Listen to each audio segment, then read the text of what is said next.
Pada video kali ini gue pengen bahas sebuah feature yang gue rasa sangat berguna di dunia foto dan videografi. Sayangnya masih jarang diterapkan.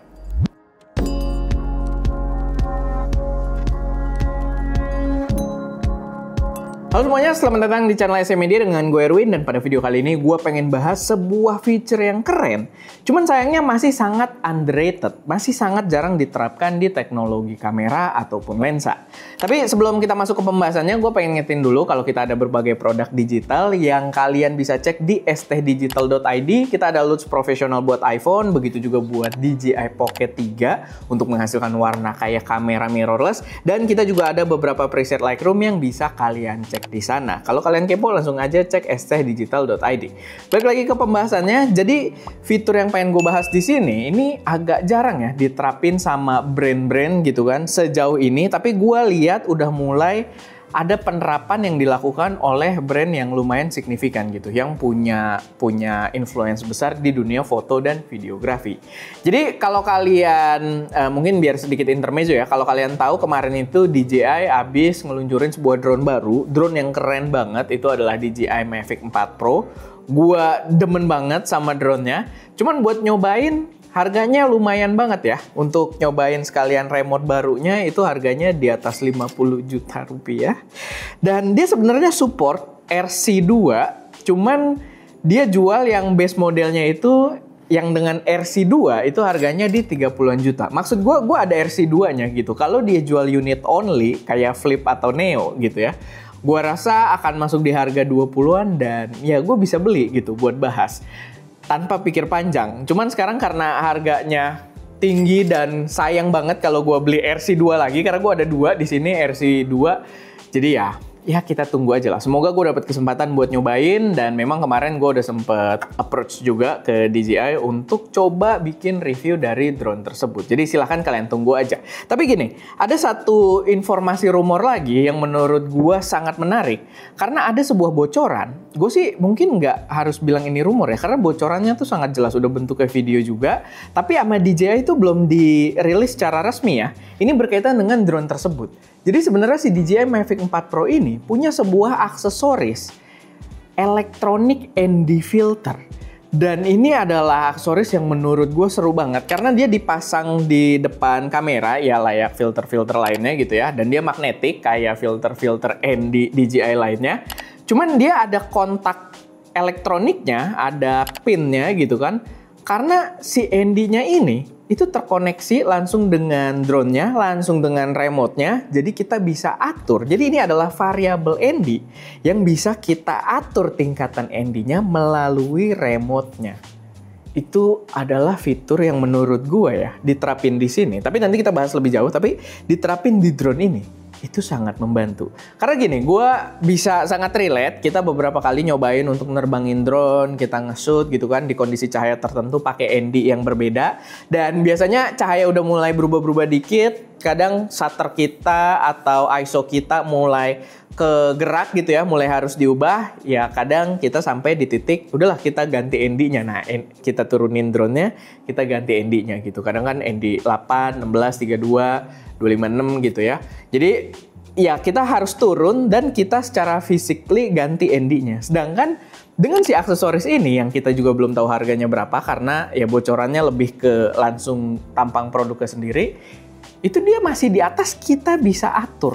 Dan kalian bisa lihat juga ya di videonya kalau dia mengatur ND-nya tersebut di remote-nya dan di sisi kamera dari si Mavic 4 Pro ini dia berubah gitu. Tingkatan ND-nya gelap variabel ND gitu. Jadi kalau kalian biasa pakai yang ring diputer-puter gitu ya, variabel ND ya kurang lebih ini sama, tapi dia memanfaatkan sistem elektronik. Nah, yang menarik, gue setelah lihat rumor ini, gue tuh jadi kayak inget juga. Sebenarnya ini bukan teknologi baru, dan gue pribadi tuh udah memantau teknologi ini lumayan lama. Karena gue punya beberapa ide-ide inovasi produk yang lumayan menarik kalau misalkan kita terapkan untuk mass production gitu ya, untuk khalayak banyak. Jadi teknologinya ini namanya adalah electrochromic, di mana ya dia bisa menggelapkan atau ya menerangkan kaca gitu ya, mengclear dan menggelapkan kaca secara signifikan dan punya beberapa titik stop gitu. Bahkan sebenarnya stopnya itu unlimited ya, cuman memang di dunia kamera kan kita taunya stopnya ND itu ya familiar dengan ND8, ND16 gitu kan, ND64, 32 dan lain sebagainya. Jadi akan menyesuaikan ke situ. Tapi sebenarnya teknologi ini udah ada dan unlimited gitu stopnya. Nah, teknologi ini juga bukan pertama kali diterapkan di ND filter. Jadi sebenarnya ini teknologi yang udah diterapin di beberapa produk-produk juga. Kayak contohnya adalah kacamata. Kalian boleh cek, kalian boleh cari kacamata elektrokromik gitu ya. Jadi kacamata hitam yang tingkat kegelapannya bisa kalian atur. Mungkin pakai slide, mungkin pakai aplikasi gitu ya. Itu bisa gitu. Jadi elektrokromik ini udah dipakai di beberapa tempat juga. Dia juga ada penerapan kayak misalkan kaca film mobil gitu kan yang bisa blank, abis itu bisa gelap banget gitu. Begitu juga kaca-kaca kantor dan lain sebagainya di industri bisnis juga udah banyak dipakai gitu ya di B2B. Cuman memang kalau kita berbicara dunia fotografi dan videografi, secara konsep menarik, tapi ada tantangannya tersendiri. Di mana tantangannya adalah color accuracy. Kalau kalian biasa pakai ND filter murah ya, variable ND filter murah itu kayak harga 200.000, 300.000 aja, biasanya kan itu color shift-nya lumayan parah ya. Walaupun sekarang udah jauh lebih baik. Dulu waktu zaman gua 2018-19an pakai Votga itu shiftingnya parah banget, tapi sekarang kita pakai kayak NF aja, itu harganya juga lumayan murah, terjangkau. Itu jauh lebih baik gitu. Color shiftingnya nggak separah itu. Dan memang ini adalah salah satu tantangan kalau kalian pakai electronic ND. Kalau kita pakai kacamata kan ya kita nggak terlalu peduli lah kalau misalkan ada color shifting atau gimana. Tapi kan kalau kita pakai kamera itu lumayan berpengaruh gitu ke proses post-processingnya nanti dan ke hasil akhirnya. Tapi bukan tidak mungkin gitu, sangat mungkin. Karena sebenarnya ada satu perusahaan, jadi ini kayaknya perusahaan research gitu. Jadi gue tuh sempat bikin plan-nya juga, udah lumayan mateng. Cuman ya gue harus ceritain juga di sini karena tantangannya sangat sulit kalau gue pengen menjadikan sebuah real product gitu ya. Karena Indonesia itu bukan negara manufaktur, apalagi yang berkaitan dengan teknologi gitu kan. Dan ya kapital gue nggak segede itu juga buat mungkin bahkan bikin sampel produk aja gitu ya untuk prototyping itu kapital gue nggak terlalu gede, jadi ya gue sharing aja di sini. Tapi sangat mungkin sebenarnya karena ada satu perusahaannya itu adalah perusahaan riset setahu gue, dan dia ada satu produk paten yang menjalankan sistem elektrokromik ini yang ditujukan untuk fotografi dan videografi. Jadi kalian bisa cek namanya LC Tech, itu adalah perusahaan yang base-nya itu di Sweden. Bukan LC Sign ya, beda. Kalau Tony beda, LC Sign, bukan yang viral-viral itu. And together we are gay as fuck. Ini LC Tech namanya. Mungkin gue kasih linknya juga di deskripsi atau kalian bisa cek juga, kita kasih juga di video. Dan dia tuh ada satu produk yang memang ditujukan untuk foto videografi. Bahkan dia menyediakan semacam white paper gitu. Tapi bukan white paper sih, karena cuma selembar doang juga dan ya ada warna-warnanya. Semi brosur, tapi dia memberikan text spec yang lumayan komplit di situ, dimana dia bisa diatur dari ND4 sampai, gua nggak catat lagi di situ, tapi kalian bisa cek ND4 sampai ND2000 kalau nggak salah. Kalian bisa lihat aja atau ya kita juga mungkin kasih gambarnya di sini. Tapi ya se-fleksibel itu gitu, sebagus itu.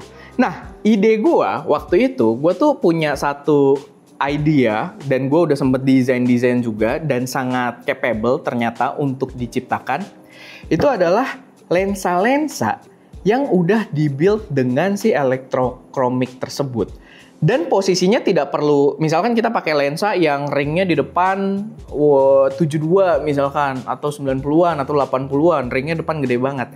Ya kita nggak terlalu fokusin ke sana karena lensa apapun kita bisa taruh elektrokromiknya ini di bagian optik paling belakang sebelum sensor gitu. Karena ya udah dia akan berukuran nggak akan melebihi dari ukuran mounting si lensanya, dan ya dia akan punya kemampuan untuk internal ND tadi gitu. Dan perubahannya juga smooth ya, karena mereka sebenarnya ada beberapa demo juga. Mereka tuh sempat diterapin di beberapa produk kayak filter untuk matte box, untuk kalau kalian rigging cinema itu ada matte box di depannya yang biasanya buat ada apa namanya sekat-sekatnya gitu. Sama dia juga ada satu produk itu pernah diterapin sistem kayak gini itu di sebuah speed booster atau lens adapter. Jadi kalau kalian pakai Misalkan pakai Canon RF gitu ya, kalian pengen pakai lensa-lensanya IF, itu kan bisa pakai adapter. Dan ada beberapa produk yang menerapkan di adapter tersebut ada si electrochromic tadi.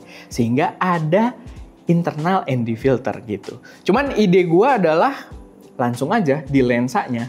Jadi semacam series lensa khusus untuk kreator gitu kan mungkin. Apalagi lensa sekarang kualitas bagus juga harganya nggak terlalu mahal ya. Kayak Viltrox jajaran Air gitu kan. Dari Meike juga lumayan murah, TT Artisan juga murah. Sekarang masuk lagi Seven Artisan juga banyak keluar lensa autofocus.